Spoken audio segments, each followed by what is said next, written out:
the first time I masturbated. It felt as if I had received a Christmas gift in the middle of July. I still remember that short-haired brunette wearing that short skirt on that lame TV American show about God knows what. Because I was fixated on her legs, her hips, her smile, her lips, her everything. And I remember that cocktail of chemicals released from my brain and body, which took me to a plateau of pleasure beyond comprehension. My first orgasm at 11 years old, and I thought, now what do I do with this?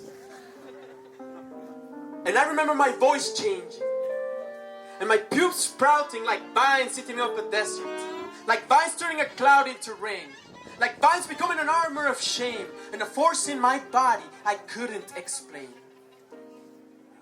And I remember my thoughts circling around girls and anger, and girls and rebellion, and girls and a sadness I couldn't fucking put into words. But it felt so good in a way. To feel naked, miserable, vulnerable. To feel fire everywhere, and thunderstorms singing to the songs of my instincts. And I remember love had so many faces. It was a myth endorsed by Hollywood. It was a silent agreement between my parents. It was every time I met the eyes of that unknown girl on her rollerblades. It was a paradise, blurred by my hormones, as I enjoyed every erection I had the way society told me to. Focus on tits and asses. Focus on pussy and violence. Focus on coming on somebody's mouth. Focus on claiming a prize. Focus on marking your territory. Focus on another one for the body count. Focus on her body. Focus on having the biggest dick. Focus on everything. Except her. Except me. Because that's what made me a man, right? To feel without feelings. But I was half a man and a kid and a virgin and a dreamer and a slave of puberty and society, and all I wanted to know was, where was this love? Maybe my father knew.